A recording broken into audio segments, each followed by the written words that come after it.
Listen to part of a conversation between a student and a professor.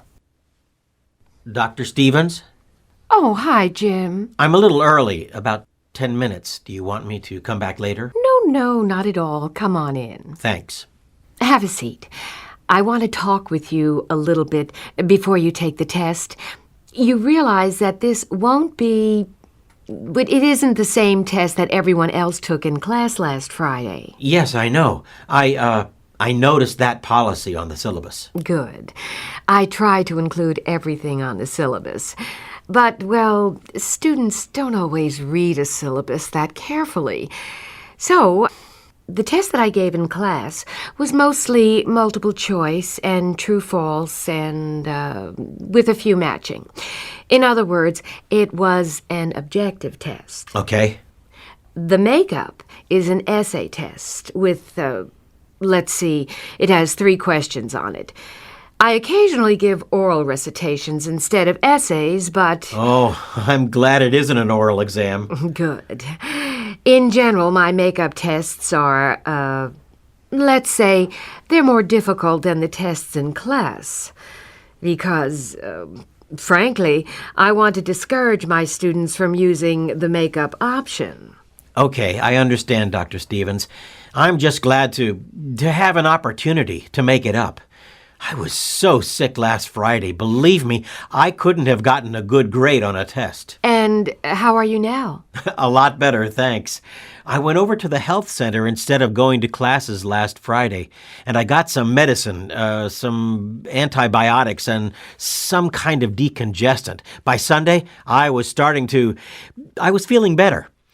You should have seen the waiting room over there. Anyway, I was lucky. My other classes meet on Tuesdays and Thursdays, and I have one independent study. I didn't miss any other classes. I mean, just yours on Friday. Too bad it was a test day, though. Yes. Well, when you finish this, you'll be all caught up. Mostly, I still have a lot of reading to do in my other classes. That medicine just knocked me out, so I slept a lot. Am I the only one taking a makeup? You are. So if you want to get started, you can just leave your books here. All you need to take with you is your pencil and... Just a second. I'll get your test. Here you go. Thanks. Why don't you take a look at it and I can answer any questions you have before you get started. Okay. It's pretty straightforward, Dr. Stevens. The only thing I can think of to ask is how long the essay should be. For each question, I mean. Well, the answer should be as long as it takes to respond to the question. But that doesn't help you much, does it? I'd say you'd need 2 or maybe 3 paragraphs to develop each of the questions fully. Okay. Anything else? Not that I can think of. Okay, then. You can just leave your jacket and your backpack here. There's a conference room 2 doors down, and it should be quiet there. I'll show you where it is. And then when you finish, you can just bring your test back to me. You'll be... I'll be in my office. Oh, Dr. Stevens, sorry. I just thought of another question. How long do I have to finish? Of course. I'm glad you asked. 50 minutes, which is just about the same amount of time you would have had in class.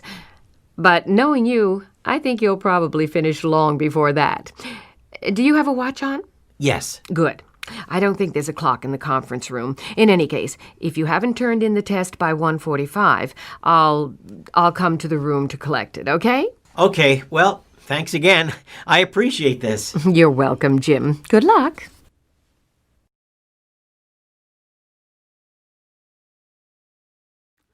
What is the main topic of this conversation?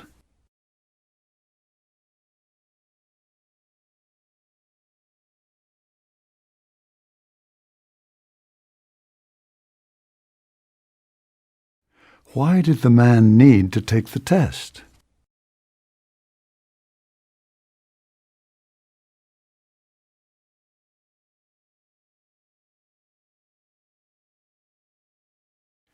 What kind of test will the man take?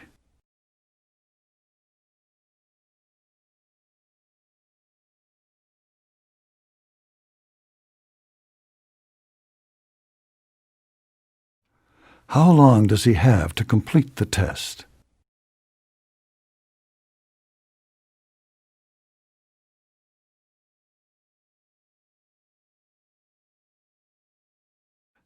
Listen again to part of the conversation, then answer the question.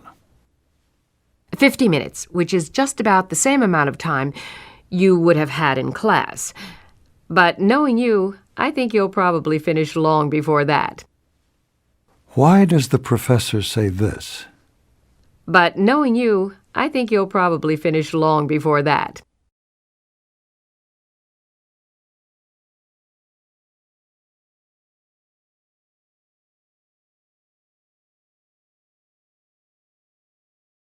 What can we assume about the man?